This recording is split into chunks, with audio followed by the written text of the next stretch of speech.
Hello, hello everyone. I'm so glad to see all of you here. Those of you that are here. I know people are probably gonna come in a little bit later, of course, because it's kind of like early, I guess.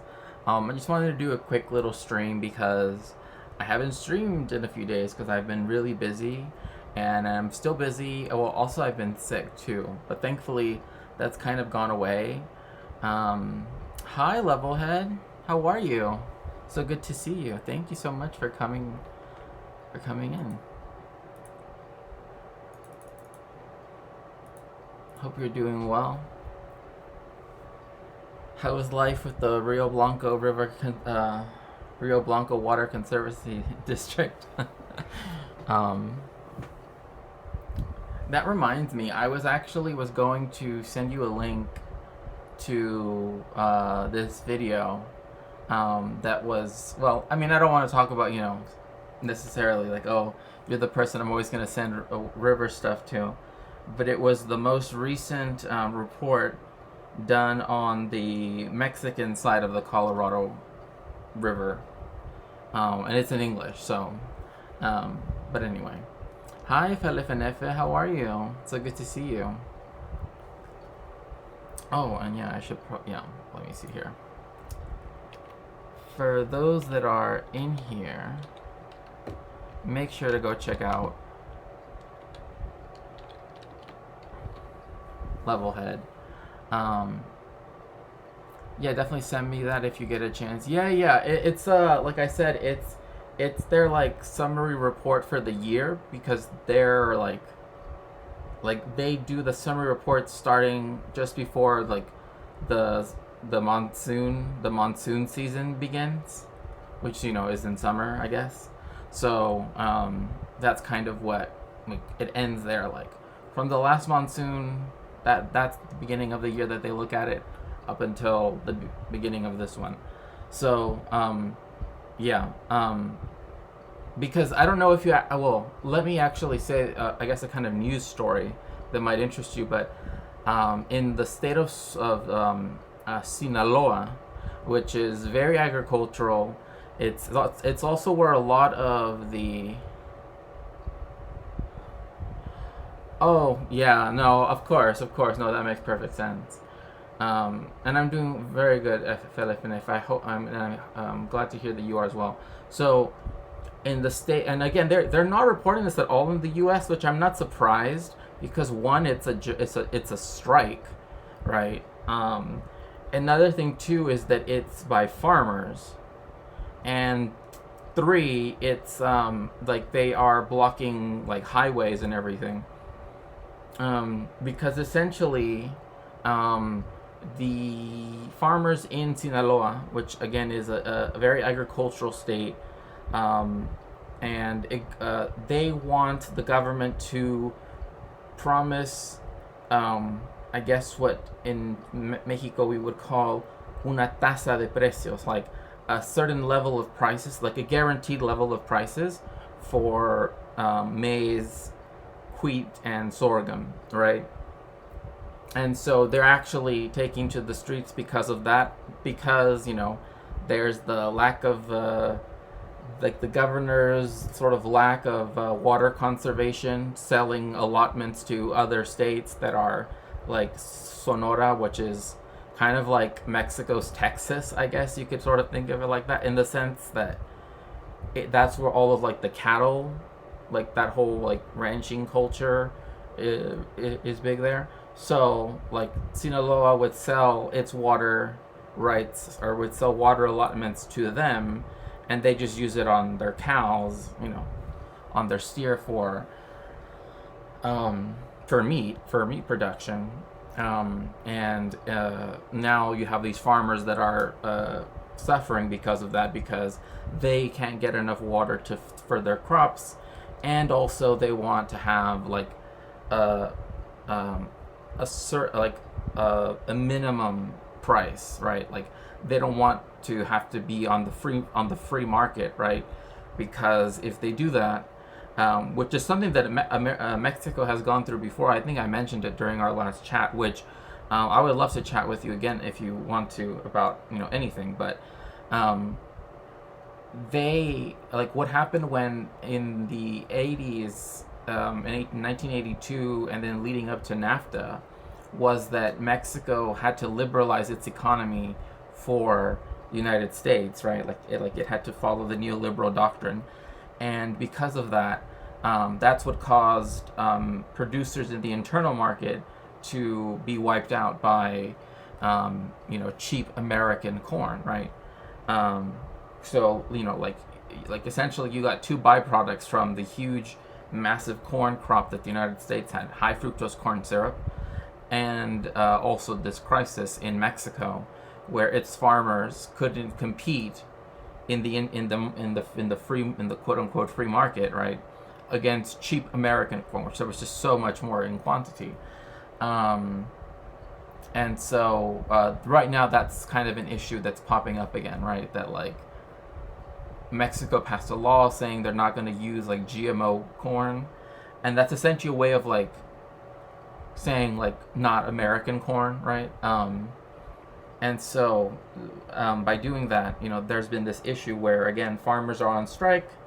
There actually have been a lot of strikes in Mexico. Like even when I was in Mexico City just a little bit ago, like a week or so ago, there were like 3 strikes going on. So like this is gonna definitely be one of those like summers of agitation in Mexico. And I do know that, again, because Sinaloa is a huge a huge state when it comes to production of maize, production of sorghum, production of wheat. That like right now what's happening, the fact that it's not even being reported at all in U.S. media says that like there is need to cover it in some way. And so I've kind of been going through like the main articles. Like, here are the newspapers that I actually have from when I was in Mexico itself, right? So, so I actually get physical ones, right?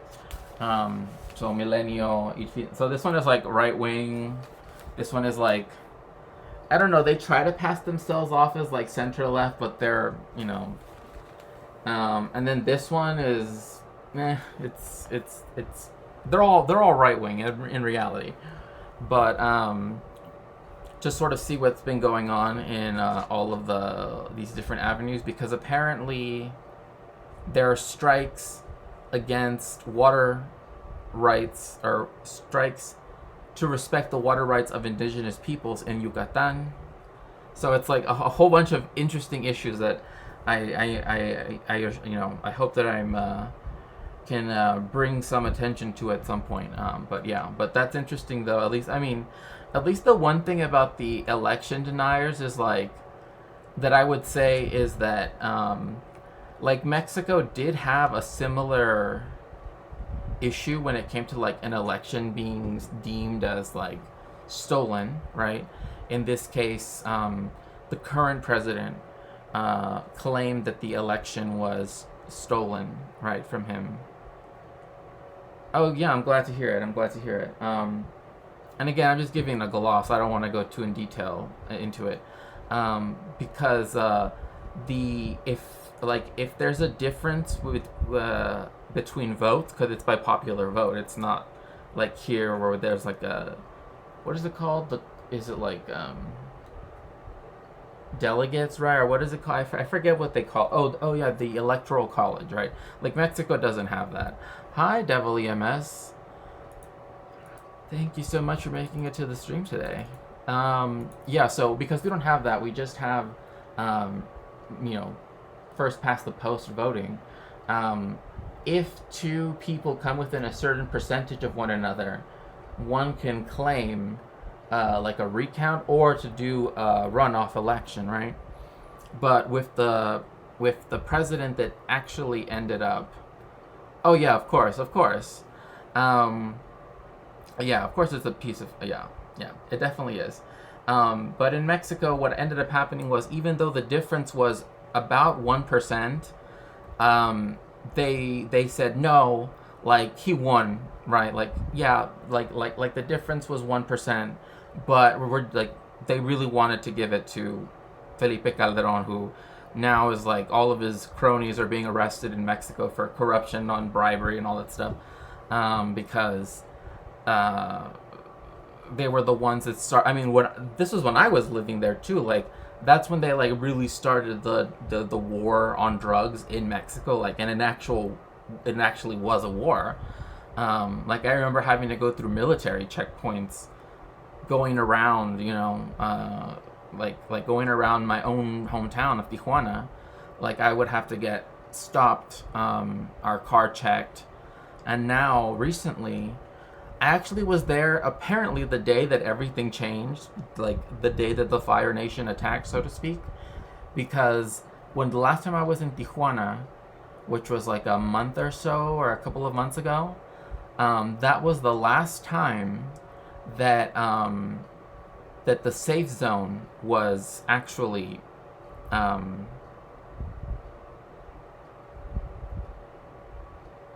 oh yeah, okay. So the safe zone that they had created was like literally in front of my um well, like, well, I guess it technically, well, or the apartment building, I shouldn't say hotel, that it's not a hotel, but like the apartment building across, but I was in the hotel part, Anyway, it doesn't matter. I don't want to. It's like one of those like where it's like condos and like apartments, right? And but it has like a hotel for some of the floors. Anyway, so right out like when I was there, I mentioned this that I was like in, I was at a friend of mine's house, and like that day was the day that like the first major crime happened, and happened right in front of their house. But again, this is like a building. It's not like a house.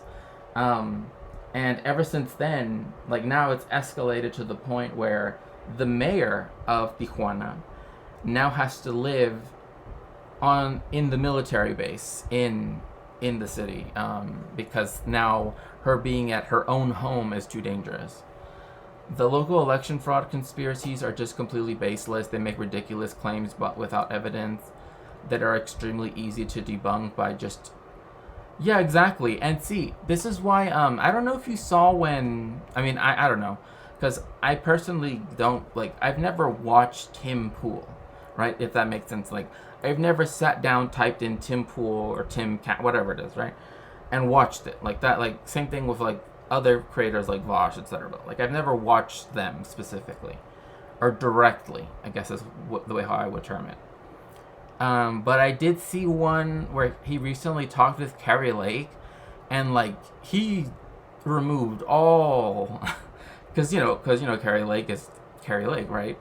Um, Saying also technically doing threats on Twitter, but uh, he went like full mask off with like the language. It's like, oh, the Marxists want to go after your pure blonde girls. I'm just like, oh my god, bro. Like, and he's still like, but I'm a liberal. um, Colorado County Clerk's election are considered some of the best in the country. Mm-hmm. Yeah, I remember like the people that were trying to do that in Orange County, I think, because Orange County has historically been a very Republican county. It's because it's far wealthy. It's far wealthier than most than LA County in general, right? Like as a median, right? Like its median income is like I remember meeting someone from like when I was younger, right? Like when I was in high school, and they were from the OC, and they legit told me like middle class is 18,000 plus. Pardon me, 80,000 plus. And I'm like, I don't even think my entire family, like at the time that we all lived in one house, like I don't think, like, okay, no worries. Yeah, thanks for lurking. Yeah, no worries. But yeah, they were saying that like, oh yeah, $80,000 plus, that's middle class. And I was just like, wow, well then I guess I'm super poor then. So yeah. But yeah, that's but yeah. So we have MAGA idiots telling lifelong registered Republican county clerks that their elections are insecure. Oh, that's funny. I love that too, because it's like they want to they want to try to convince Republicans, some of whom are I might have to switch to another video because I'm pretty sure this one is in Spanish. And so, I don't want to like have you listening and it's all in another language, which, I try to at least keep that somewhat under, but yeah, let's see, like a whole bunch of stuff that I could play. I have this stuff, a playlist that's like to watch on stream, but I don't know. It's always like,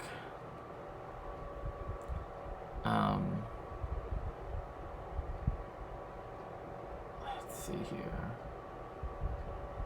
Oh, oh, this one actually might be kind of. No, please, no. No, yes, I want to see this one. Sorry. It's gonna take me just like 2 seconds, I promise. It's always setting up these videos that it's just. Oh, no, I mean, it's just because I want to make sure that, like if I'm gonna talk about, like, cultural things, like, about Mexico, you know, I at least want to make sure that there's, I need to find more clips that are, like, of LA, you know? Because all of my stuff is, like, you know, like, where my family's from, you know, like, Mexico City or Guadalajara or Tijuana, and it's, like, it's great, but it's also, you know, it is kind of limiting because I can't just be like, so let's go eat out at, you know, this restaurant. I wish I could just be like. Also, did you hear that Trump, he went to that place, Versailles restaurant, and he said, like, food for everyone, and then he didn't pay anything. He just left without paying. Oh gosh, that's just too good.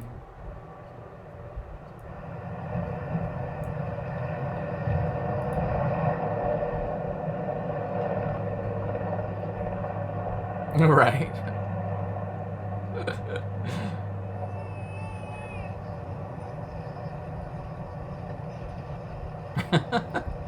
Please raise your right hand and repeat after me. I, Joseph Robinette Biden Jr., do solemnly swear. I, Joseph Robinette Biden Jr., do solemnly swear. That I will faithfully execute. That I will faithfully execute. The office of President of the United States. Office of President of the United States. And will, to the best of my ability. Will, to the best of my ability. Preserve, protect, and defend. Preserve, protect, and defend. The Constitution of the United States. The Constitution of the United States. So help you God. So help me God. Congratulations, Mr. President.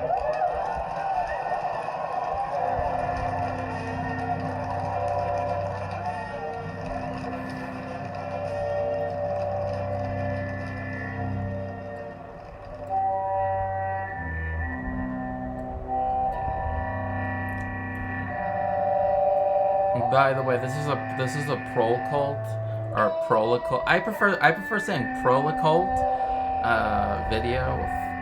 It's one of their shorter ones though, because the one I wanted to show on Discord is like over 2 hours. So yeah.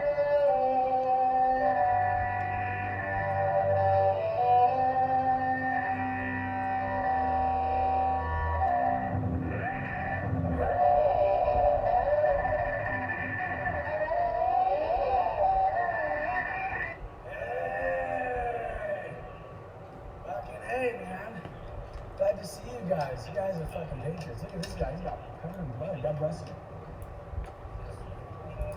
You good, sir? Do you need medical attention? I'm good, thank you. All right. I got shot in the face. I got shot in the face with some kind of plastic bullet. Is there any chance I can get you guys to leave the Senate wing? We will. I'll be making sure they ain't disrespecting the place. Okay, just want to let you guys know this is like the sacredest place. I know, eh? The gang stormed the Capitol. Gosh, like, the fact that they all claim like political oppression is just ridiculous. What truly matters is not which party controls our government, Right. but whether our government is controlled by the people. We're going to walk down Pennsylvania Avenue. I love Pennsylvania. And we're going to the Capitol, and we're going to try and give. The Democrats are hopeless. They're never voting for anything. Not even one vote. But we're going to try and give our Republicans, the weak ones, because the strong ones don't need any of our help. We're going to try and give them the kind of pride and boldness that they need to take back our country. So let's walk down Pennsylvania Avenue. I want to thank you all. God bless you, and God bless America. Thank you all for being here. This is incredible. Thank you very much. Thank you. Like literally, like the police did like nothing, like against these people. The storming of the US Capitol building on the 6th of January 2021 has aroused much confusion and hysteria. Whether denounced as an aberration or treated as theatre, what is clear is that a failure Oh, it's to not an understand aberration. the class basis of Trump's absurd attempt to cling to power can only obscure its real meaning. Those crowds, which assembled under the occult banners of US neo-fascism, were overwhelmingly lumpen or petty bourgeois, that is, criminal, nationally based and small capitalists, alongside sections of the security services. Off-duty police officers mingled with Texas-based millionaires flown to DC by private. So one of the reasons why I thought this was important to bring up is because, so this morning when I got up, I started reading the various newspapers. Right, that's typically what I do. Obviously, most of them are like digital, not physical.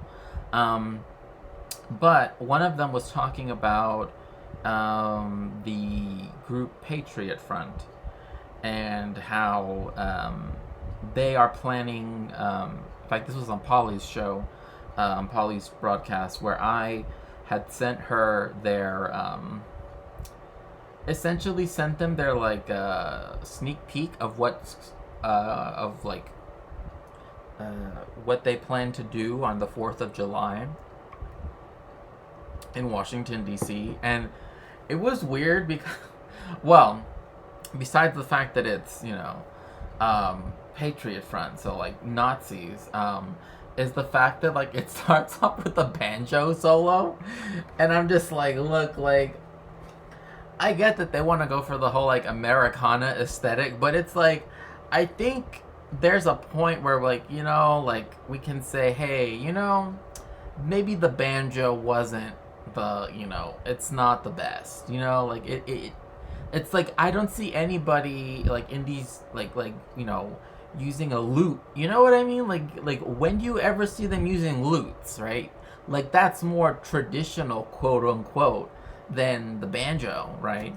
But of course, but it was just such a weird thing. First that banjo solo, which was just really weird.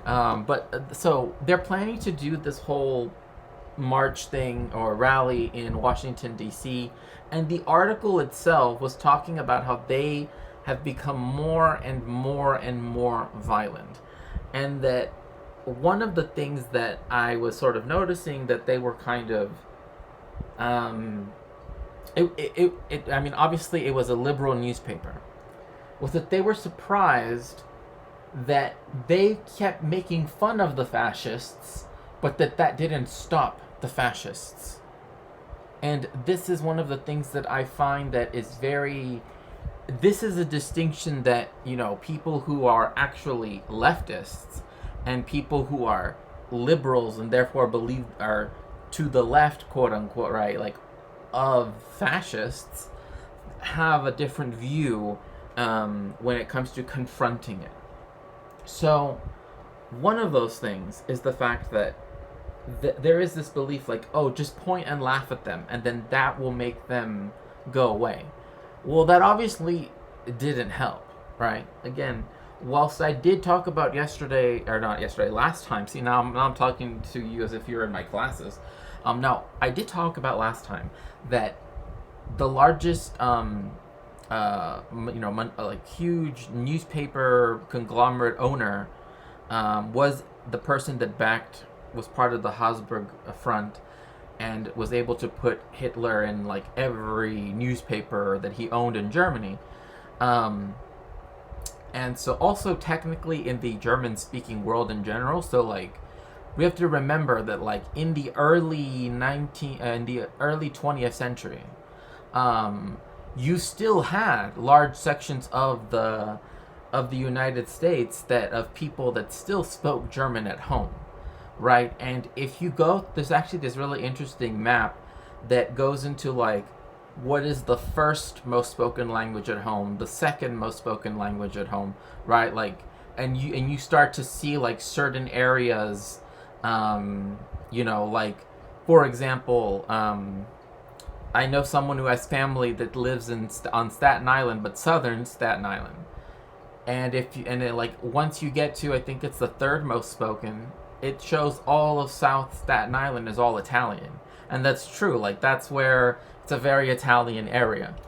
And then if you go to Brooklyn, right, like once you go down to second language, you can see Borough Park, which is a very Jewish area, with Yiddish as its primary language. And then if you go to the third most spoken, then you see more areas in Queens, Brooklyn, and parts of the Bronx that speak Yiddish as well, right? And in fact, for a while, I even lived in one of those areas in Brooklyn, actually. So, where again, like so the yeshiva I went to, because I went to like an actual like rabbinical college, whatever, like the highest. It was like people. It had English-based classes. It had two yeshivas, technically speaking, right? But they were equal. It was just one for people who had grown up completely in that community, so that they only spoke Yiddish, right? Like Yiddish was their first language at home.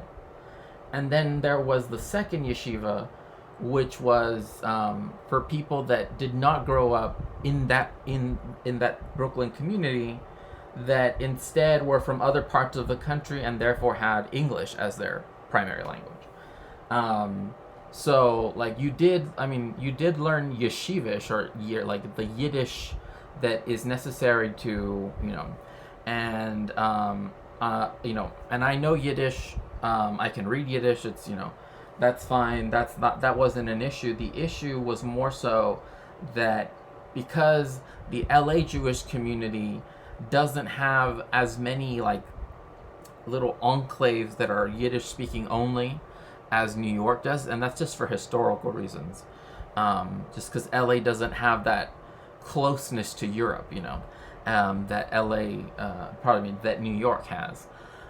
It doesn't mean that there aren't areas in like Beverlywood, which is between Hollywood and Beverly Hills, hence the name, and that's a very Jewish area. And there you'll find like people like always talking in Yiddish. There you'll find Yiddish newspapers. Anyway, point being that the Guardian, and this is the newspaper I'm talking about, seemed a little bit confused. Like, we've been making fun of the fascists for years and years and years and years, and they just seem to be getting more violent, right? Like, why isn't just pointing and laughing at them enough?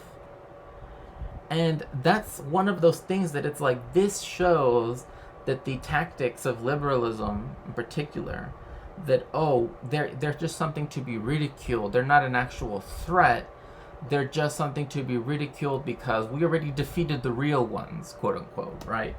So these are just like jokesters, right? Pranksters, whatever, right? Like it's kind of when people try to call, people LARPers or things like that. It's like, I mean, sure, we can call them LARPers, fine. But what happens when the LARPers actually begin to do more than the LARP, right? Like, what happens when the LARP is like the practice runs for the actual violence, right? And that's something like liberals, like in the liberal media, they just don't comprehend that. They think, you cannot go from LARPer to reality, right? There's no way that can happen.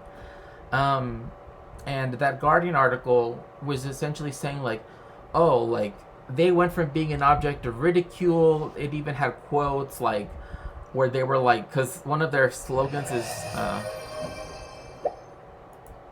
oh my goodness, thank you so much, The Big Room. Thank you so much for the 5 gift subs. Wow,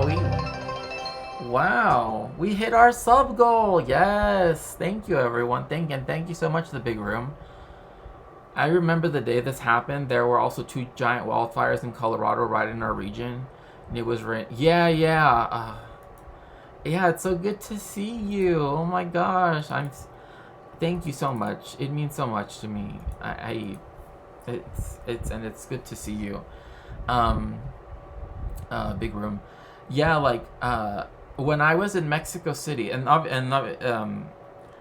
uh, yes, right. Like now, I'm just like, whoa, hey, like, um, so one of those things is that again they kept trying to make fun of them, and now like they already published this. I'm debating about whether to show it on screen because Twitch has made it kind of ambiguously the case in their new rules that like again I don't want to overstate it, but it does say regardless of your intent, and even if that intent includes to denounce what you're talking about, that you cannot show, stuff, historical examples, particularly from Germany between 1922, when they really started adopting certain symbols, up until 1945, right? Or other such things, right? Like they put it in a nebulous enough language to where it's like someone who's a historian like myself, it's very difficult for me to showcase something because I don't know what the AI that they have that like checks for these things is going to count as that, right? So again, that's why I was doing the whiteboard things the past few streams. But I mean, as much as I love to teach, I'm used to teaching via whiteboard. The image is very important, especially when talking about fascism and the history of that. But again, like I said, the liberals are essentially being like, we've made fun of them for years and years, and they haven't gone away, right? And yeah, it is fun. It is, well, okay, rather I should put it, for many people, it is fun to watch them walking around in their ill-fitting, blue shirts and their ill-fitting khaki pants and their like suspenders and shit, right? Like, yes, they look ridiculous, right? And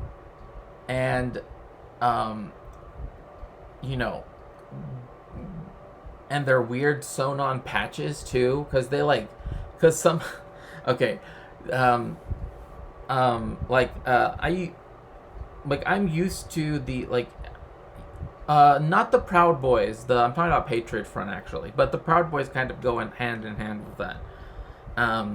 Because the Proud Boys actually showed up. Like LA's been going through this really weird. Well, I don't want to say it's like oh there are no fascists in LA. Of course there are, but where they've been they've shown up to the Glendale United School District building, right? I had to sort of accidentally confused NCC the other day because I was like, because they were talking about this one person, Nick, I think that's what his name is, where he's like a gamer and he was like watching the footage of the stuff at Glendale at the school district and confusing it with an incident that happened in North Hollywood at an elementary school, right? So let me just briefly explain what happened. At an elementary school in North Hollywood, which is part of the LA Unified School District, but the LA Unified School District, as you might imagine, is enormous, right? So it's subdivided into it's represented by different people on the board, right? So, and it's like 1 through 7, I believe. And then they sit down, right, when they have their meetings, and they get their own particular budgets for each one, right? Because they want to have it be a central thing, right? Instead of having all of these small school districts everywhere, right? They want LA Unified to stay together, just have some devolved governance, right, when it comes to regional matters, right? To, like, for example, like Region 7, right, goes straight down, like it's like South Central all the way down to Long Beach, right? So that's like pretty much like the area that like when I lived in South Central, that covered where I went to school. You know what I'm saying? Like that would have covered where I would have went to school, etc., etc., etc. So but district sub district 3 and whatever 2 and 1, like those are the ones that, oh my gosh, thank you so much, Levelhead, for your resubscription. Thank you. So anyway, North Hollywood is under the auspices of LA Unified. At this elementary school, that's where parents, right, showed up, among other people, but parents did show up to this event, to this incident, I guess. And that was where they were yelling against them having pride flags, right, being displayed within classrooms. Now, it wasn't like this one right here, right? It wasn't my equality pride flag. It was like, you know, like one of the examples that they gave of how this was like kind of ridiculous was there, and I've seen this since I was a little kid, and especially because my mom has worked with little kids, like, you know, as an educator as well. So but mostly in terms of like but also in terms of like support as a psychologist, right? So in that sense too, but they've had this for years. Like even going back to some of our own like early elementary school memories, you know, there used to be like this, like, you know, the paper stuff that they put at the edges of like the boards where they put like, oh, like today's assignment or blah blah blah, right? And it'll be rainbow or whatever, or it will have like the ABCs, or it will have like, you know, whatever, right? It like, it's always something to grab the kids' attention, right? Well, they were mad because it's like in their flag display, right? It showed all of the flags that are like on the emoji keyboard, pretty much, right? And they got mad because it shows like the trans flag, the rainbow flag, and blah blah blah, whatever.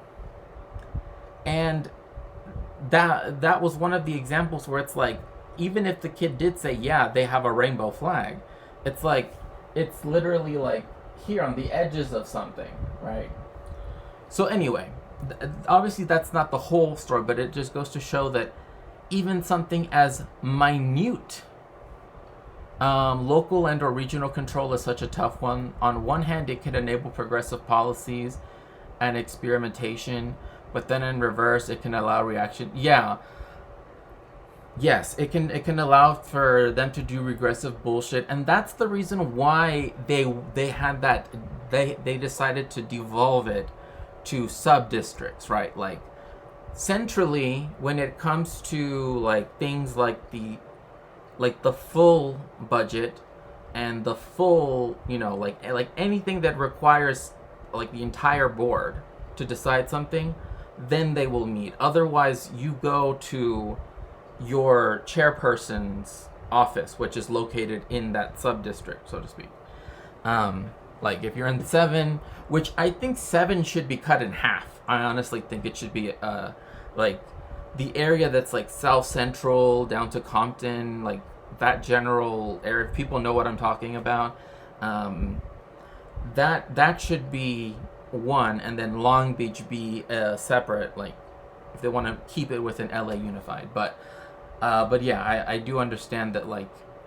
But I don't know if people saw the video of the chairwoman of the board, who actually was, and I might pull it up actually now I'm starting to think about it, where she was saying like, you don't have to like me, or you could even think I'm the devil incarnate, but I'm still a human being and I deserve respect,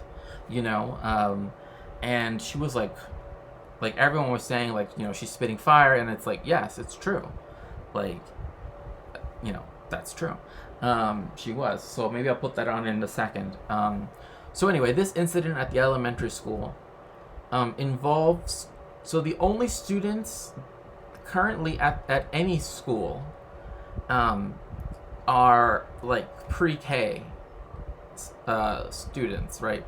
Like the ones that do like half-day stuff, because like again, like the school year is essentially over already in LA.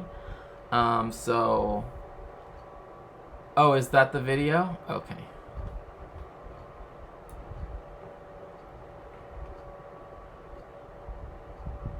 Oh, no, this isn't the video. Here, give me one quick second.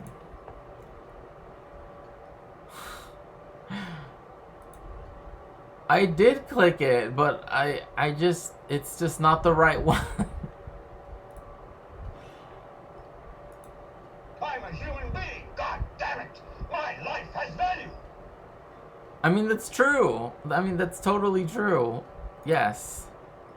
Watch the meme. But I mean, but it's also not a meme too. Like I'm trying to think. LAUSD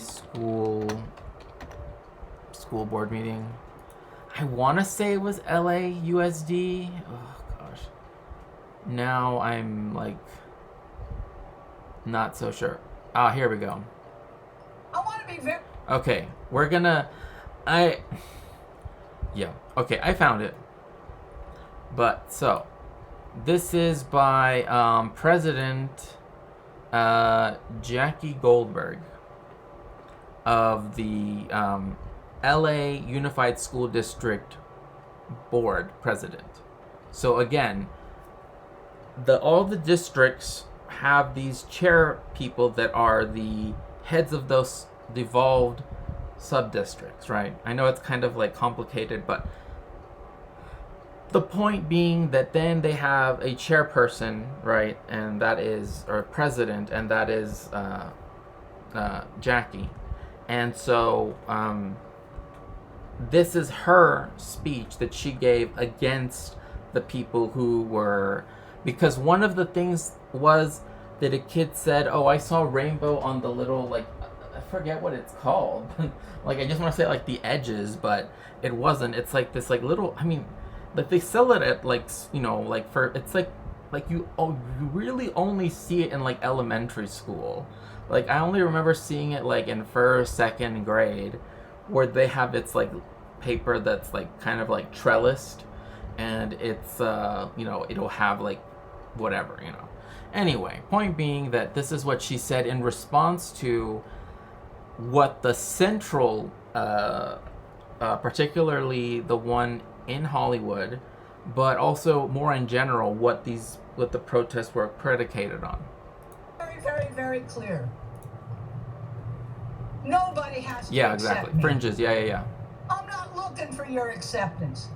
But you better treat me the same way you treat everybody else. That's how we live in this country. You don't have to love me.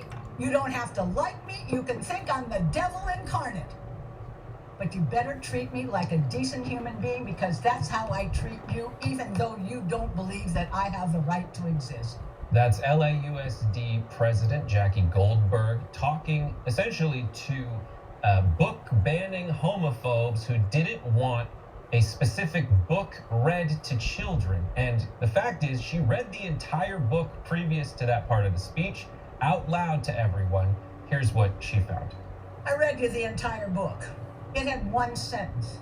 Families can also be two parents that are mothers and two parents that are fathers. But here's what really scares me. When you have 2 or 3 days of this kind of chaos, of people screaming at the top of their lungs outside a school that read a book with one sentence in it that said... Yeah, exactly. They read this book, like, during story time, right? Again, we're talking about little kids. This was read during story time, which is like for kindergartners, it's before nap time, right? Or after nap time, like depending on like whether the teacher reads them a story nap time then snack time, or whether it's nap time, reading time then snack time, right? Anyway, that prelapsarian way of living, of course. So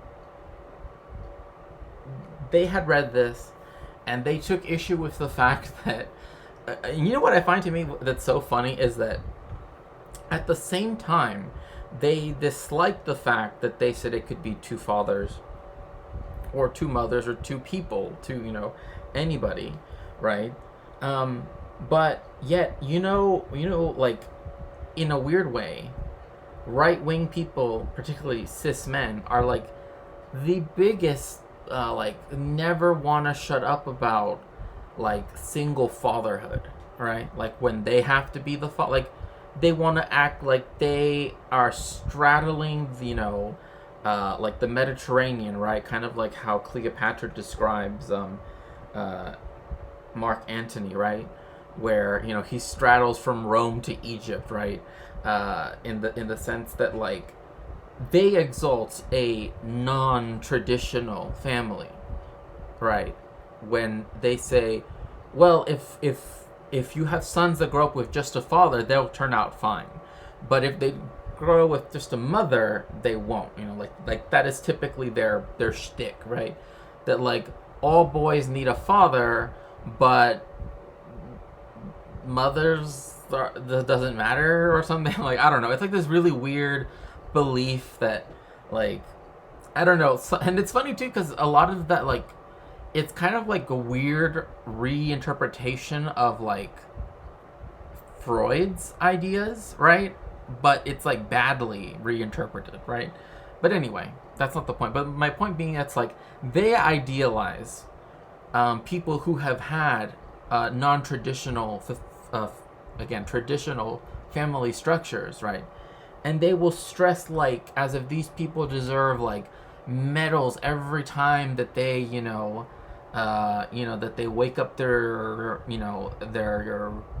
kids to, to burn, because they have this, like, idea in their head of this, like, ideal single father figure, that also comes from television and from movies, because, like, if you look at the people they idealize, they're not real people. Like, they weren't real people in history. They weren't real people.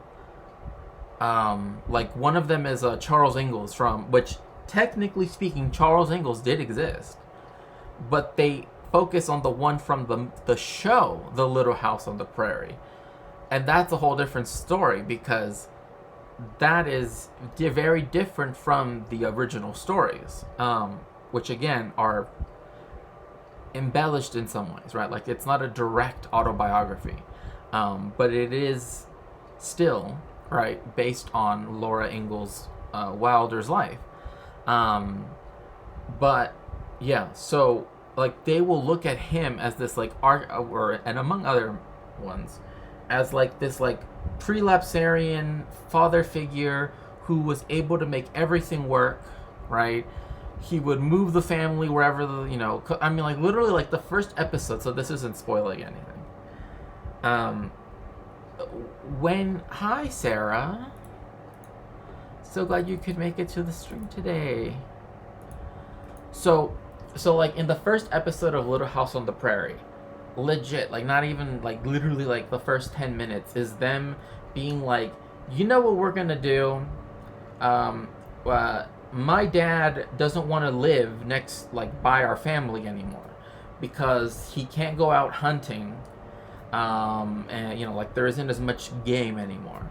So they leave the big woods, which is in Wisconsin, and they go to, and I kid you not, screw Wisconsin, yeah.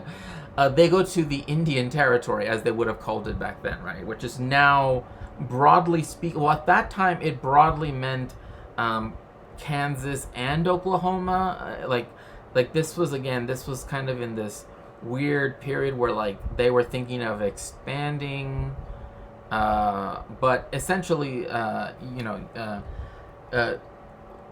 this was before the shape that Oklahoma has now was really, like, done. So anyway, point being, that like they will look at that and be like, oh yeah, I'm gonna do that with my kids, right? Like, you do realize like, you do realize that they end up going back to the Midwest to go live in a town, right? Like, yes, they go live out in the middle of nowhere. Yeah, yeah, it's like, yeah, they move out to go steal land from indigenous people. And this is land that's like, if you actually watch, like, the first episode, and after they let Mary go blind, yeah, all that stuff. But anyway, then they also have, then the father gets mad because they're like, oh, the government can't, it's kind of like weirdly libertarian at first, because Laura kind of grew up to be like a real libertarian in many ways, but the point being that like her father Charles, again, who is like deified in many ways, which I don't know, like in the show it's like they make that relationship very strange, especially when they actually, anyway, I don't want to spoil. I mean, even though it's like 100 years old now, but I mean, it's on Prime television, it's on Prime, Amazon Prime, if people want to watch the show. But like, there is something that Laura tells her father that just had me like, I don't know that this was a good choice to put this in here. Like, this kind of weirdly crosses a line that, I mean, I guess she was a libertarian, but still. Anyway, I won't go any further. I'm partially joking, by the way. But anyway, point being that, is like the dad gets mad because then the government comes in. Yeah, I mean, Sarah knows what I'm talking about. You know what I'm talking about, that what Laura tells Charles when she's like older. Oh gosh. Anyway, I mean, I have like the whole collection of books. Oh yeah. I was actually like, I was planning to visit a friend that works at a friend that is also a colleague that is a professor in Minnesota, and I'm like, I have to go to Walnut Grove. Like, I have to, like, because those places are real. Like, Sleepy Eye is a real place. Winoka, all that stuff. Yeah. Anyway, so So what he does is that he forces his family to like literally move to the middle of nowhere. Then he gets mad at the government because they say you're on the wrong line. You're on the wrong side of the line, right? Like, you're living in Indian territory. Again, I'm using their particular language, right? As it was called then, right? The Indian Territory, which would later become Oklahoma.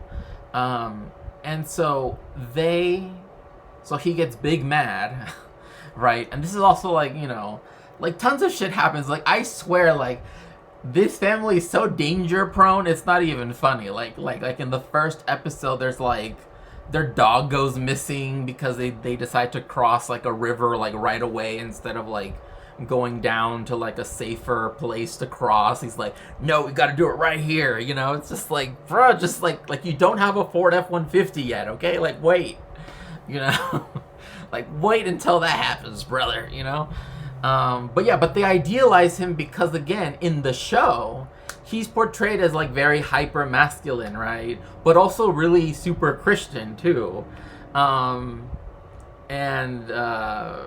Anyway, but point being is like, they idealize these types of people, and will say like, yes, that's who they want to be like. But it's like, they're from novels, right? Like, they are based on Laura's life, but even Laura says like, not all of this is true, right? A lot of it is embellished because that was the whole point of it, right? Like, this is supposed to talk, because I mean, it's not going to be a day-by-day diary. I mean, that would be boring, So, anyway.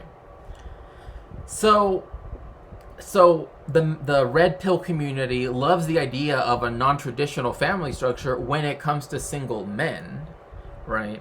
Or like idealize single men, but they hate it when it comes to like anybody else, right? It's like only we can be untraditional. Other figures, yeah, William Wallace and John Wayne, exactly. And it's like, do you know like the messed up nature of so many of those like single father relationships that are portrayed, you know, again in art, right, in novels, and like I remember like there was this one book by Luis Alberto Urrea, who like legit. Anyway, you know what? I'm just gonna stop there. Let's listen more to Jackie. Yeah.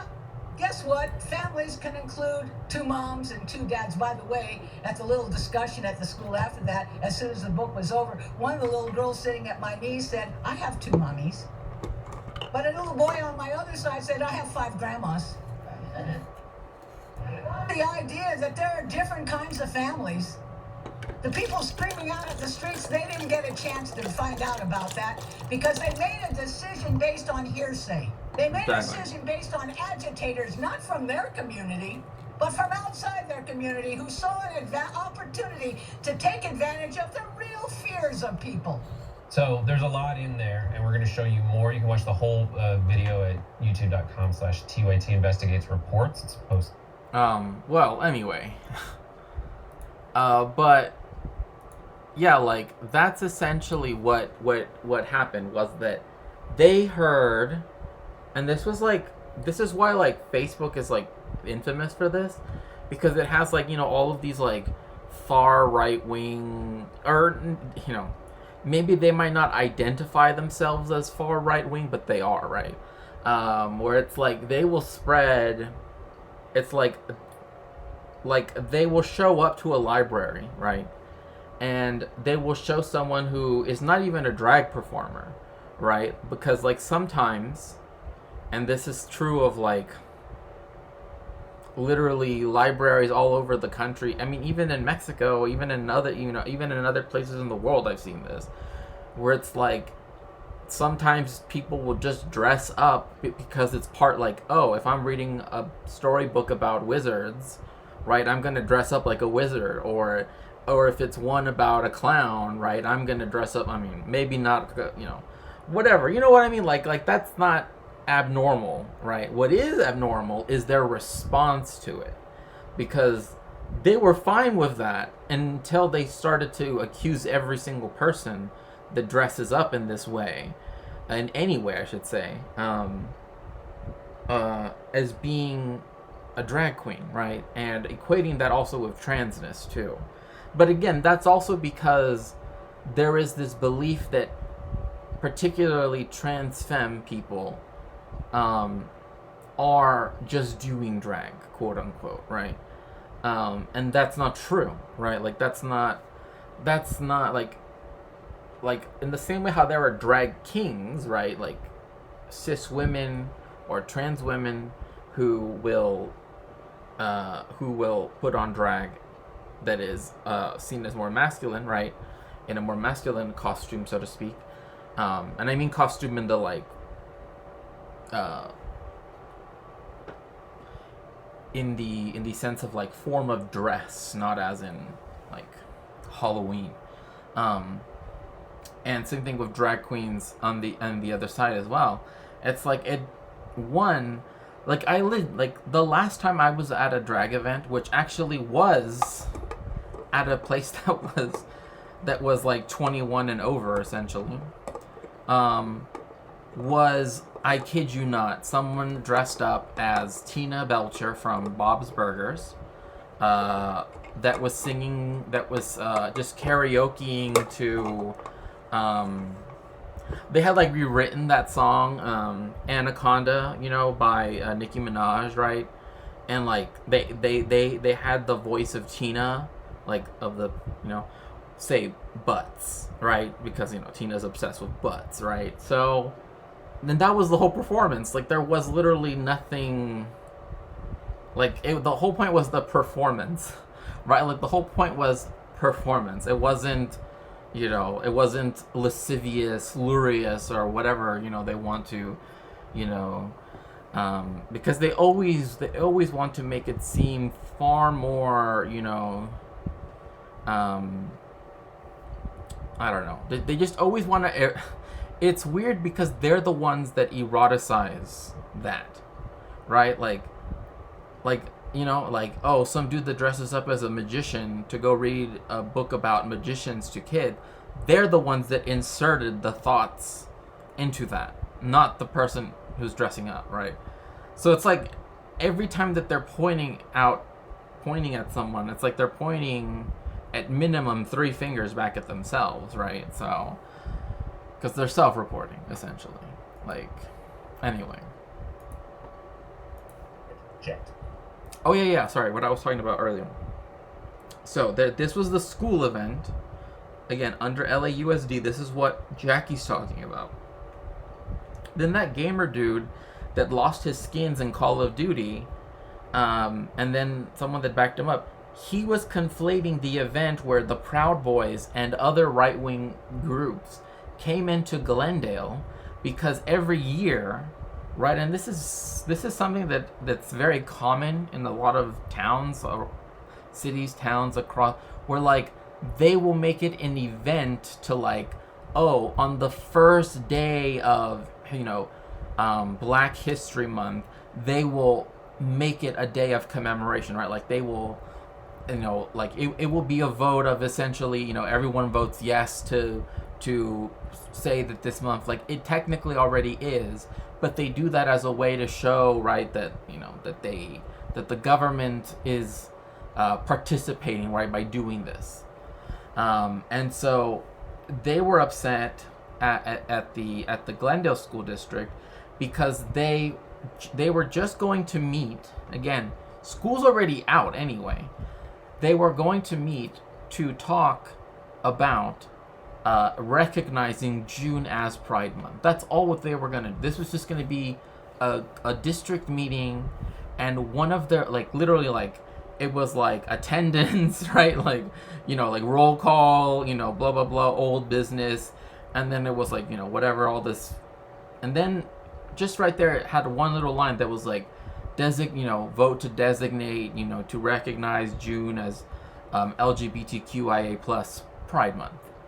And that's what all those people that descended on the people that were there at the Glendale School District building, that's what they were fighting, like physically fighting over, right? They were getting physically violent.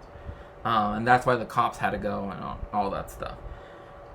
So that guy was conflating the two incidents, right? Because he said, I forget to whom, was it Hassan? I forget to which Twitch streamer, but someone had said like, oh, I don't care, or I forget who they responded to, but they said, I don't care, but just stay away from my kids, right? And it's like, the school district wasn't even about like, oh, wasn't a curriculum, anything. It was just vote to designate this month to recognize Pride Month, right? And then like or like what happened in the North Hollywood school, elementary school, right?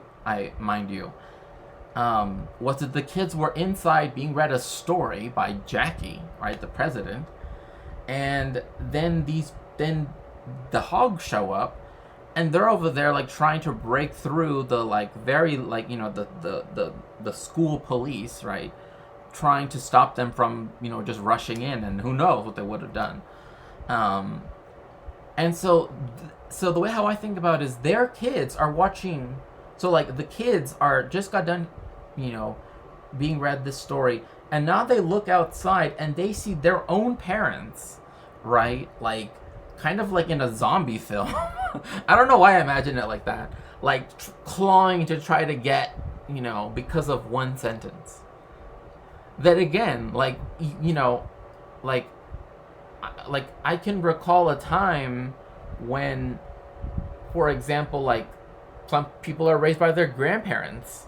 Some people are raised by, some people. There are so many different forms of family, but because of the capitalist and the white supremacist notion of the nuclear family, is so ingrained, and is being again used as a tactic by which to disenfranchise people who, and this has always been a tactic, right? Like there's a really good article and books about this, but talking about the idea of the unfit mother, and that the term unfit was just another way of saying like BIPOC, right? That like that they always use these legal terms that sound neutral, right? So they're not like saying slurs, but they're technically speaking only applied to people of color, right? Like if you look at the women and other people, but the reason why I'm speaking about because it's been particularly used against black women, where disproportionately speaking they will call them unfit mothers and then take the children and make them wards of the state. And some of this was taken, and this it affects all the BIPOC community. But again, it's typically is felt most harshly in the black community. And so in LA, in my own experience, it's like I remember growing up that threat was always being used against my mom. And we were a nuclear family. Like I had like my mother and father, right? Like they were married and everything.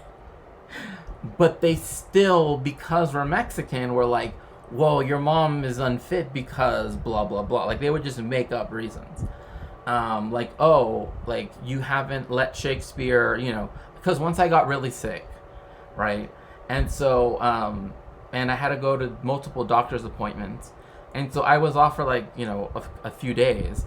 And they tried to act like, oh, you are like allowing your child to be truant. And it's like, no, I'm being a good mother, or at least a good person, by taking my child to go see the doctor, so then that way they can be, cured ostensibly, or to be helped.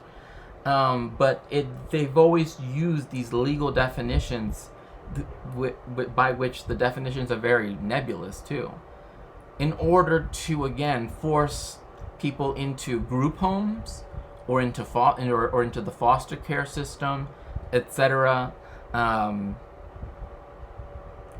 that they will also do that as well to then cut people off. So if you know what being cut off means, that means like when you are being cut off from all government assistance, and that is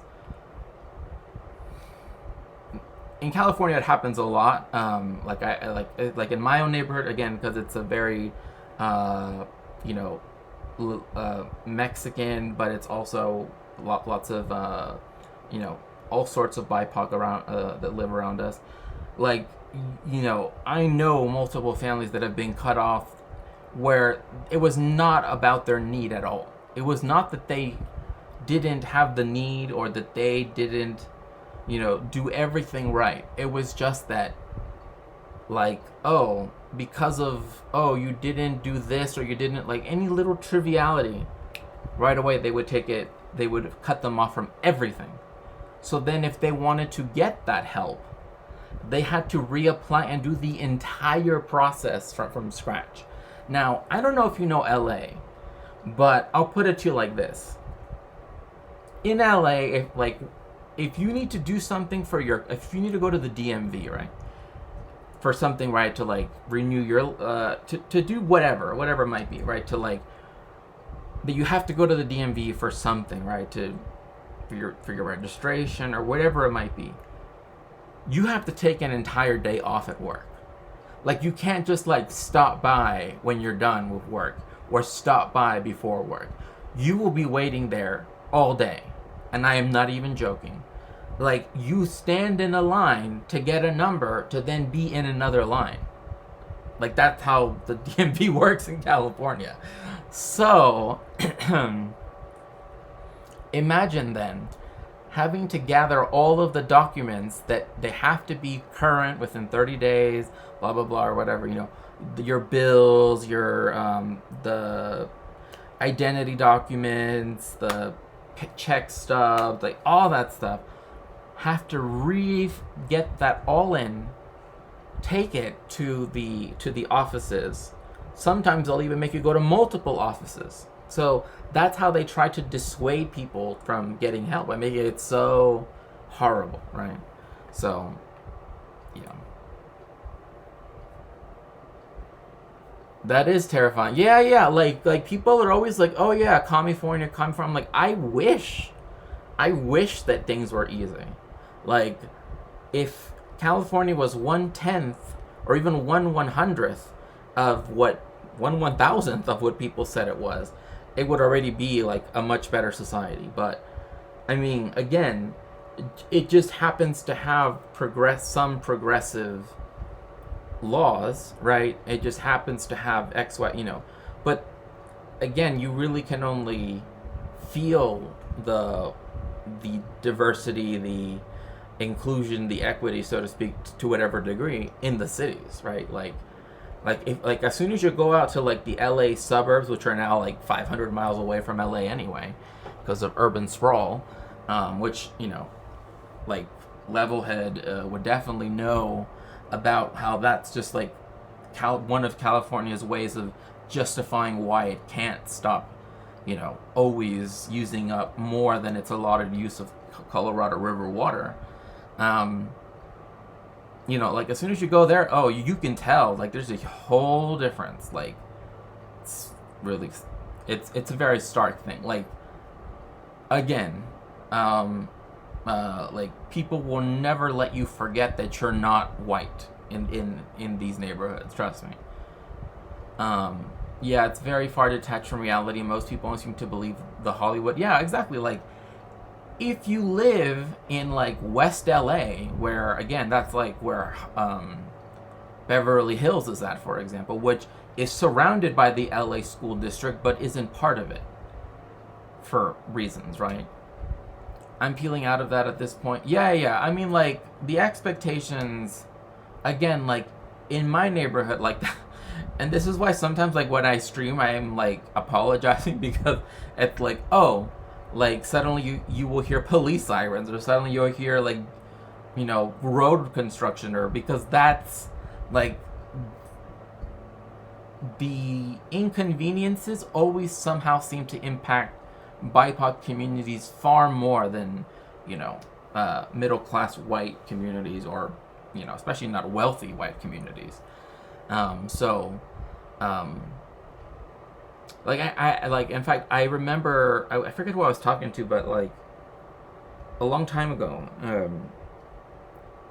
the area, right, that my grandparents lived in was it's really, really Mexican, right?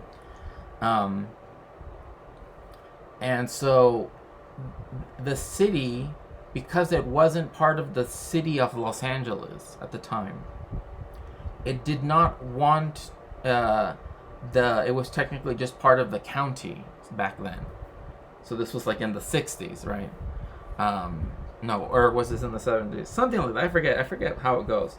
But like, they remember when people had like whole streets had to pool money together to pay for it to get paved. Their streets paved. Like, back in the day. Like, the city wouldn't do it for certain neighborhoods, right? Like, they just would never show up. Like, oh yeah, we're supposed to go pave, in, say, Boyle Heights in this area. They just won't go, because Boyle Heights is, a very Chicanx, Latinx neighborhood, very Mexican neighborhood. Anyway, now I'm just going off into a billion tangents, but you'll still see that too. It's like the police have no problem riding around in these areas, like anything that is supposed to be a convenience is very difficult to access. As such, they represent the extreme fringe of Trump's broader base, which is derived from realtors, moneylenders, property moguls, farmers, and nationally based industrialists. As a consequence of the decline of US hegemony and the neoliberal policies of deindustrialization and capital exports which have sustained its economy in this context, this section of the bourgeoisie is increasingly feeling the strain of crisis. Its business is collapsing. It is only this that can explain why, for example, Trump increased his support among black business owners after presiding over the most viciously explicit racial repression seen in the US in decades. More crucially still, this understanding allows us to grasp the real significance of Trump's attempt to seize power and the relative complicity of the Capitol Hill police and the Pentagon in assisting his would-be insurrection.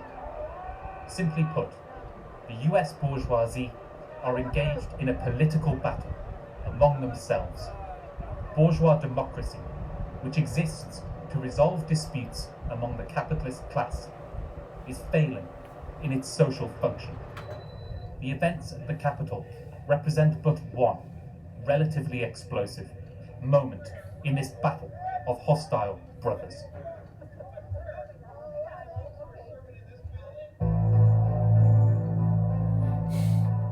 His little dance.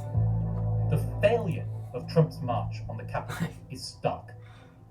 The US's largest manufacturing lobby, a key component of the Republican base, withdrew its support for his project as his social media accounts were banned and his supporters faltered, both limply leaving the Capitol and failing to organize. Oh my gosh, thank you so much for the inauguration. contribution. This organizational and Thank you. ideological incoherence is a feature of Trump's base's Here, let class me pause. composition. As I Dylan just Riley saw argued, the thank you so much for the contribution to the book, Jews and Jewish Identity in Latin America.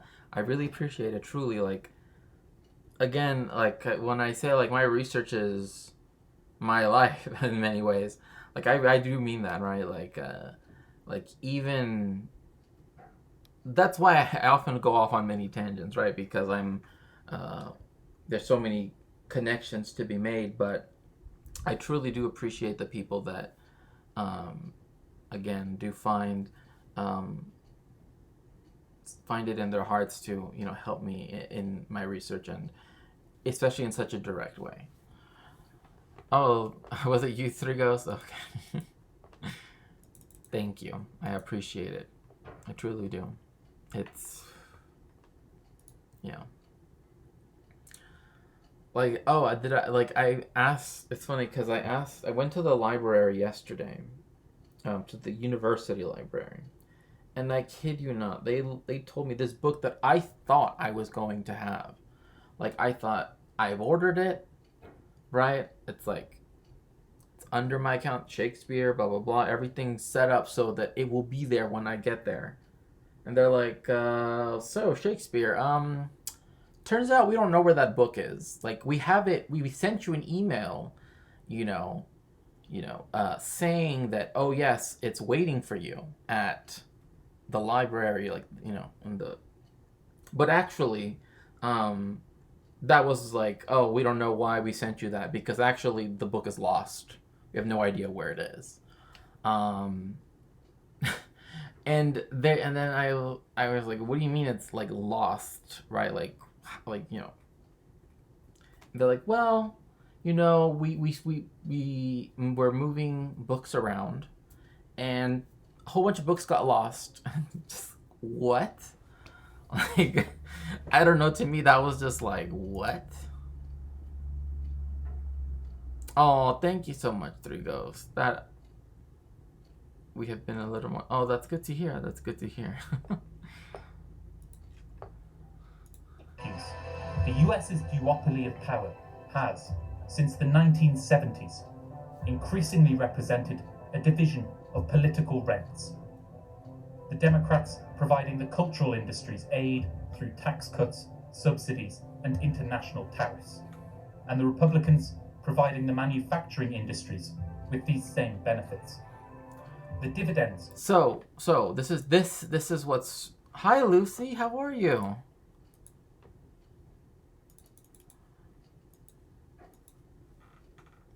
It's so good to see you, Lucy. How are you? Are you streaming today? Yes, hello, hello. Um,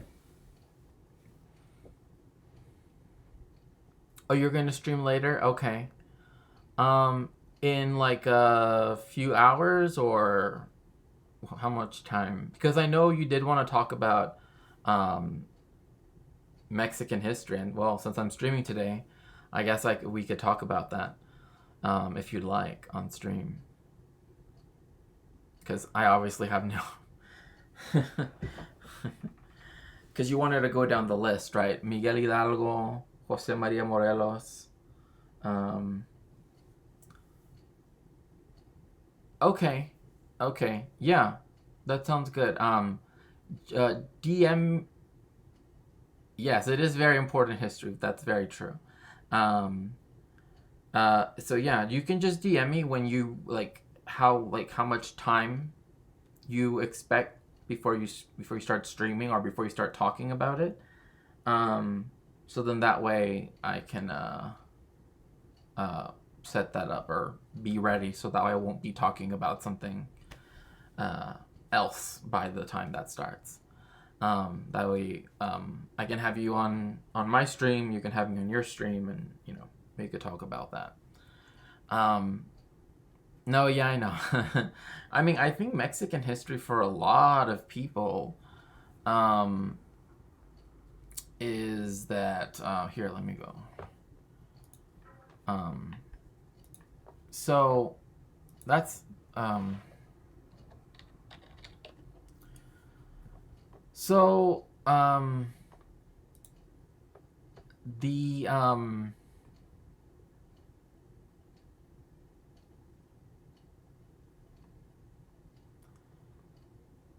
let's see here.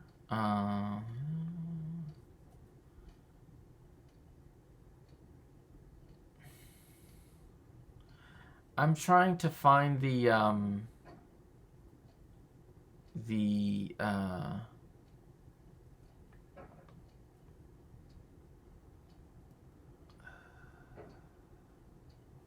is this the one I'm talking about? Sorry, I'm just trying to find the right one. I believe this is him. Well, anyways, I don't think this is the one. I think this one's wrong, but anyway, so who Zorro is supposed to be, there is of course this one belief that when they talk about Zorro, they're talking about Joaquin Murrieta, who was.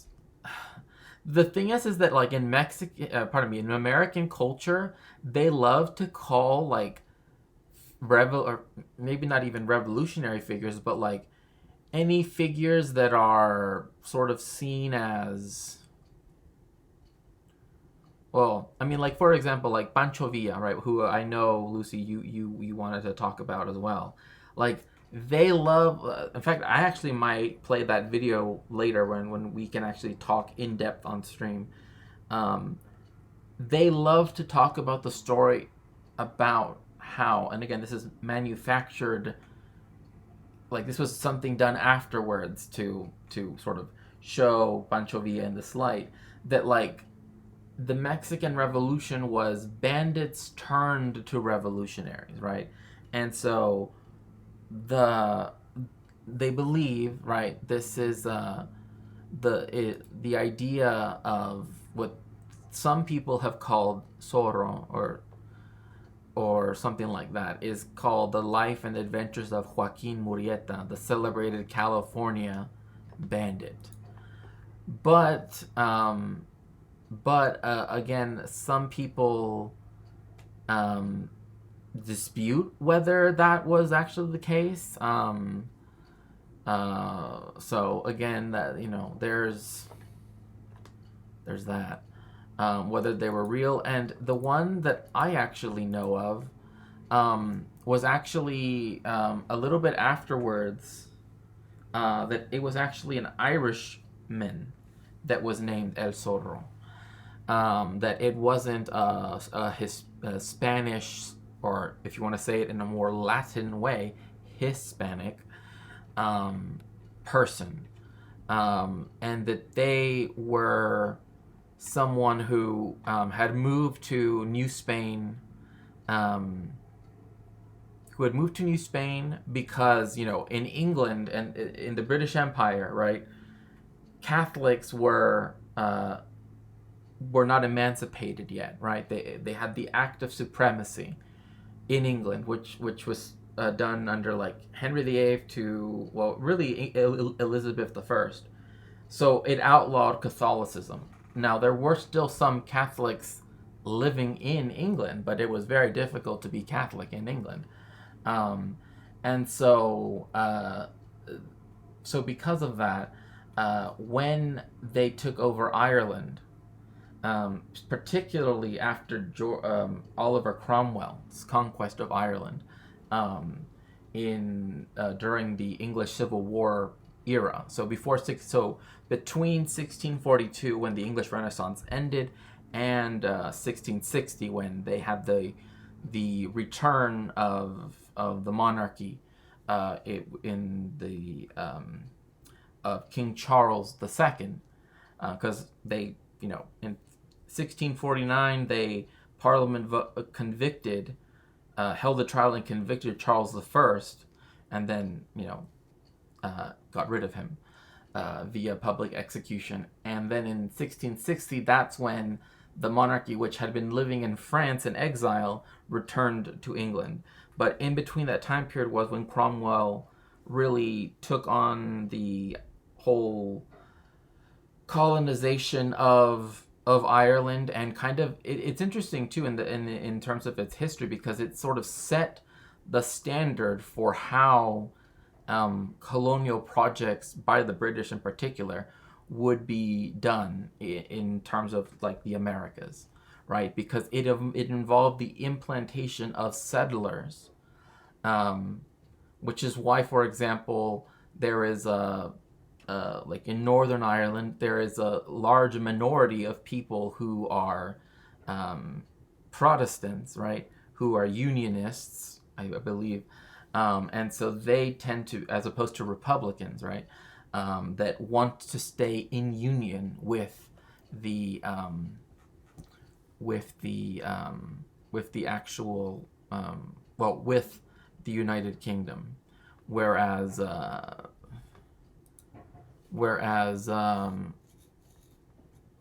yeah, see, I'm trying to see, because I don't see that,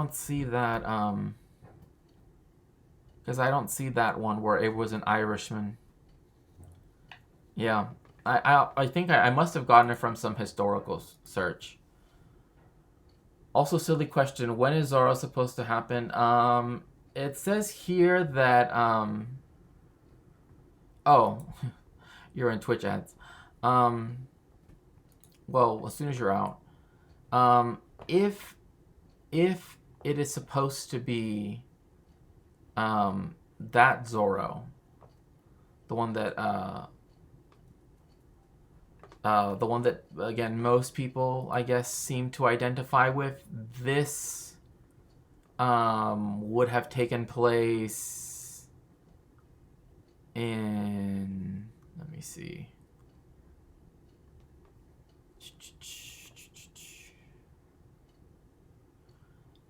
It says, this would have been, it says that those stories are set in 1769 through 1821. So before and during and after the War of Independence. So again, some of the stories that have been said of him, but again, I do know that there was an Irishman that was given that title because of this. But anyway, so it would have been 1821 to 1848 So, but again, the stories that are written by Macaulay is actually would have been from 1769 to 1821. So, that last period of any Spanish control. But LA was not founded until 1781. That was when the Pueblo de Nuestra Señora de Los Angeles, which is technically LA's full name, was founded in 1781. You can actually visit the original area too on Elvira Street. But yeah, so it would have been at the very end of Spanish rule. But I don't know. There's just something in my mind that's just like this is not the one that like this is not the same person. But yeah, so it would have been like in the last decades of Zorro, the Zorro that Russia might ruin for us all. Oh my gosh. When we talk, Lucy will tell you about the anime series Zorro. Okay, yeah, sure, that sounds great. So I'll see you then, Lucy. Okay.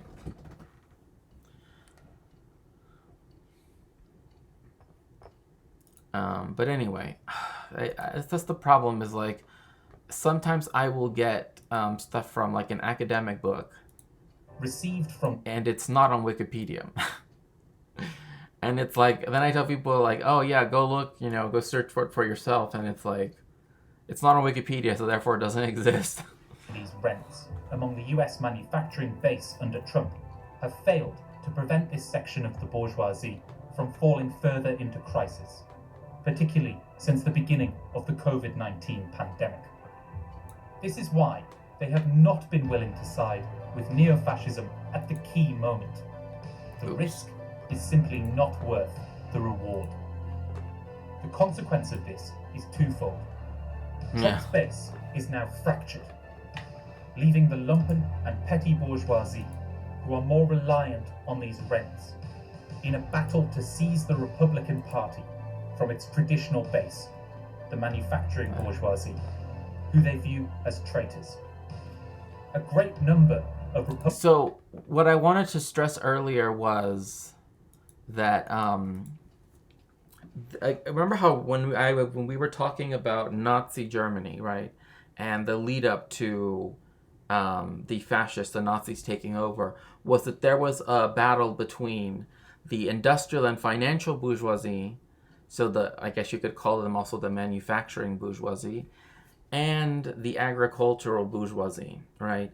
And that it was a question between open markets, right, which benefit industrialists and finance capitalists, so in other words, imperialists, or the agricultural bourgeoisie and the petit bourgeoisie, who benefit instead under a protectionist regime of economic policy. The divide that was just described between the two factions, right? Because again, technically speaking, like I think people know this and they don't need me to tell them that like the United States, like the two-party system is they're two factions of capital, right? So they're technically one party, so to speak. It's just who they prefer, like who they stand up for against the interests and power of the other one, right? So in this case, the industrial manufacturing financial bourgeoisie against the more like entertainment, cultural, etc. bourgeoisie, like the cultural bourgeoisie, etc., and even to some extent like the financial bourgeoisie too, is sides with the Democrats. And in fact, this is why like so many billionaires, right? Like this is why like people are like, why is it that like Bill Gates and all these people, why is it that they always give big donations to the Democrats, right? Because again, it's not that one party upholds capitalism more than the other. It's they both uphold capitalism. It's just that one of them gives preference to, or one of them gives more preference to policies that help, for example, like the Trans-Pacific Partnership, for example. It would have opened up all of these markets, again, in the Pacific, including Latin America and also in East Asia, etc., to American manufactured goods, but also to financial services from the United States. So, and that was something that Obama wanted to do, right? That Trump didn't want to do. And then the tariffs, right, that Trump put in place, right, that helps the industrial bourgeoisie to be able to, again, have its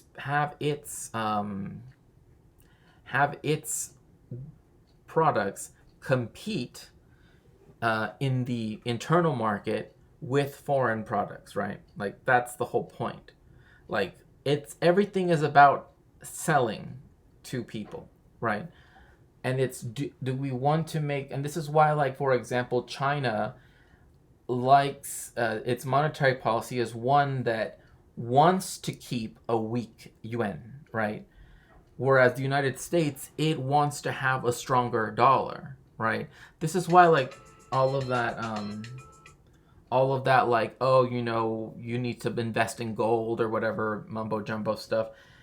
It's not actually based in the way how the economy works, because, again, when the United States is still uses not it doesn't have to even be a reserve currency, and the British pound shows this, right, where they are no longer the reserve currency of the world, but they still have a strong currency, right, in relation to other Western industrialized nations, so that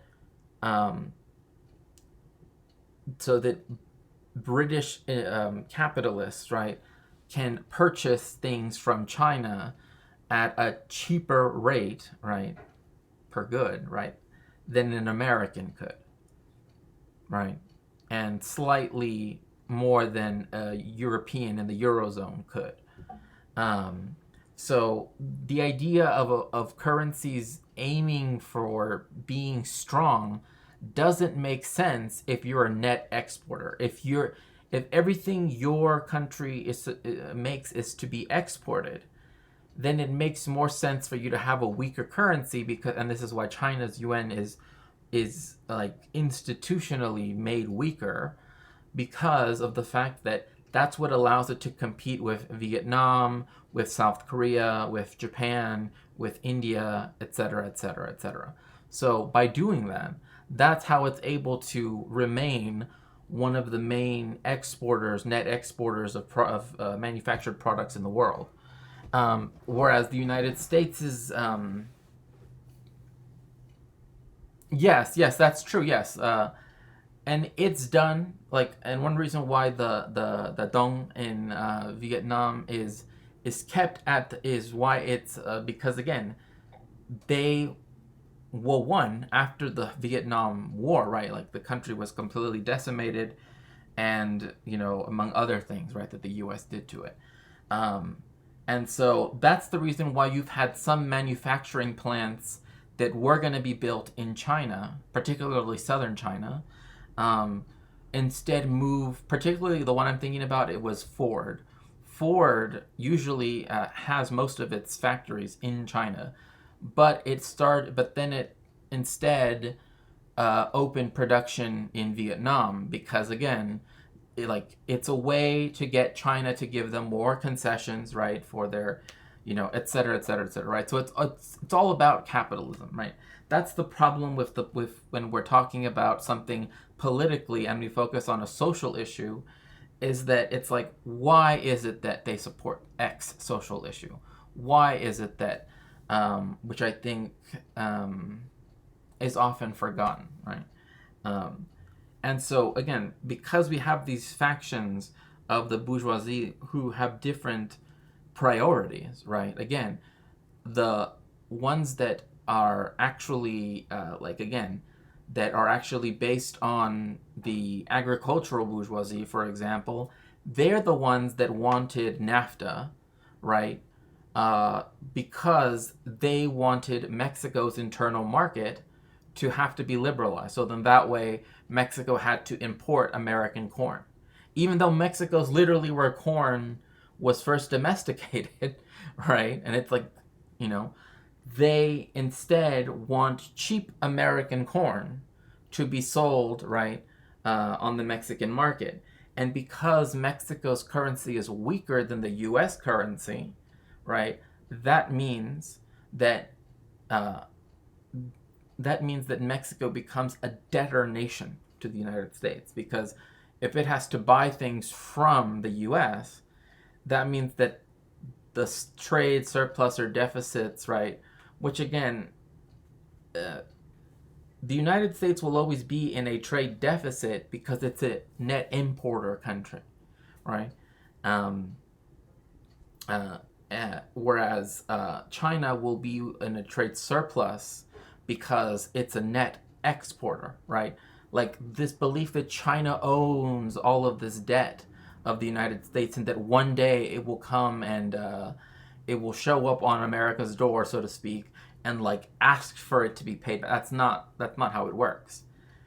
What happens is that when they sell their products into the United States, they sell it in exchange for dollars, right? Because that is how then they can buy either U.S. Treasury bonds or, right, invest in the United States, right? And I know, I want to make sure that I am being comprehensible here. So if you have questions, please feel free to.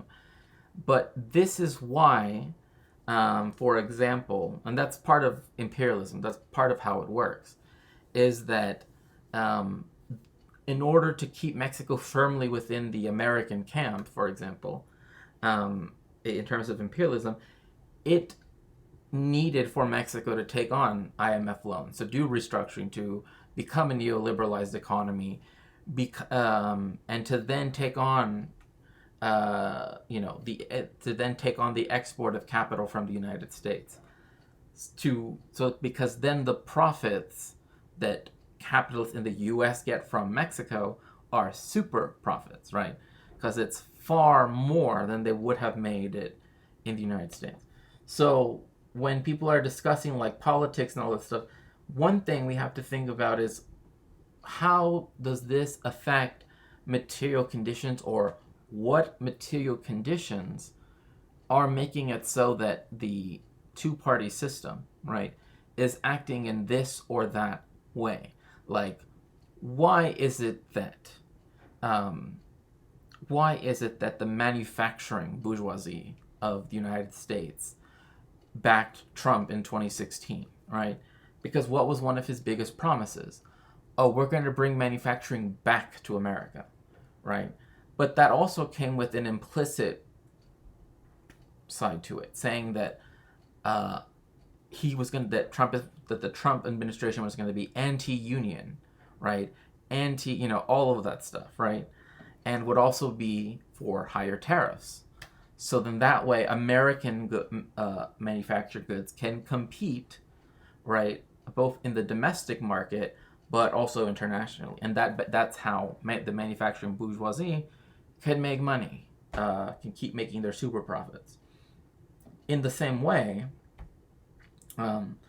for the agricultural bourgeoisie, right, or rather for the cultural bourgeoisie, their whole thing is they don't want any restrictions on trade, right?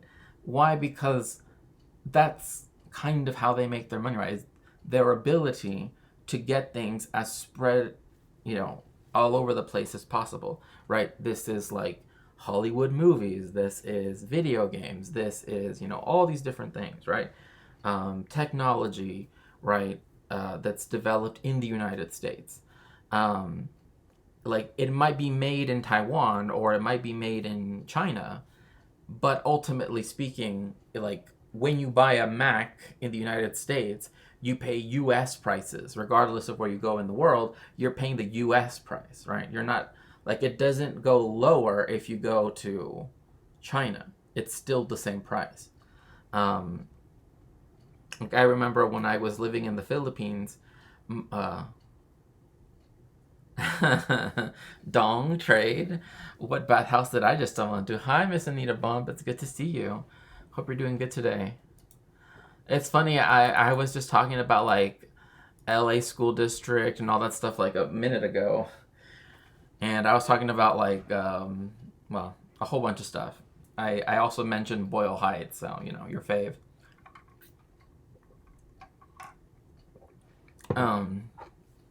I'm still surprised though that you don't like King Taco, but I think that it might also be because I do know that some of them are kind of not really run. The regional connector opens in 30 minutes. Oh. Doesn't the price get lower if you are at a place that actually has the manufacturing? But not necessarily. Not necessarily. It depends. Metro is free all weekend. Oh. I'm getting ideas, Anita. Now I'm trying to get ideas. So if it's something that's domestic, like Chinese products, Chinese businesses in China selling the products, they can be less. But if it's technically speaking U.S. products that are just, you know, due to imperialism manufactured in China, that's not the case. And I can actually discuss how my friend thought, Miss Anita Bump is going to go into that too. Like my friend thought that if you, like when I was living in the Philippines, I was teaching at, I don't know if people know who this is, but Jose Maria Sison, he's a very famous Filipino, may his memory be a blessing. He recently passed away. He wrote the Principles of Marxism-Leninism.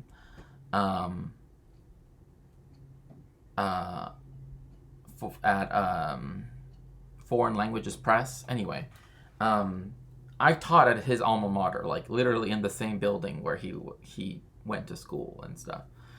And like they were very proud of having such an illustrious alum. But anyway, Joma, sometimes he's called.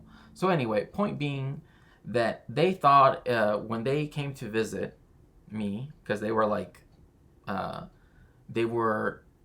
think they were gonna like visit like Hong Kong and Macau and stuff like that. Anyway, but they wanted to just stop in Manila because it's like a hour flight away or less.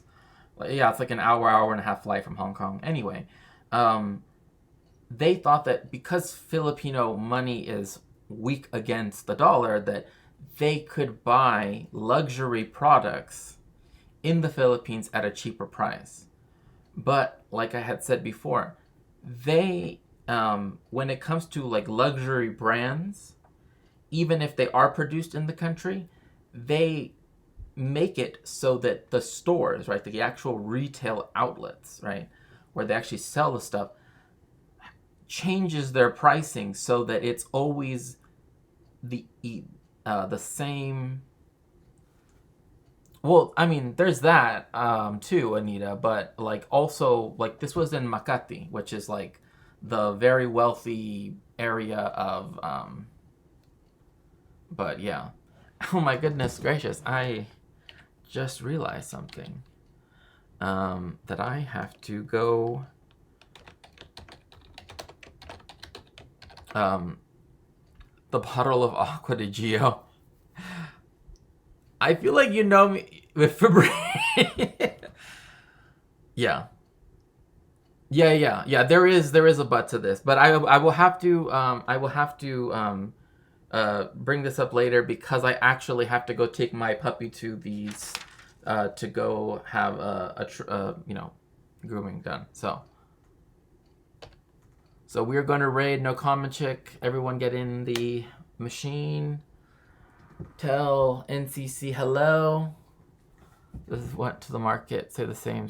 Yeah. Like there are things that you can get cheaper. That is true. Anyway, bye everyone.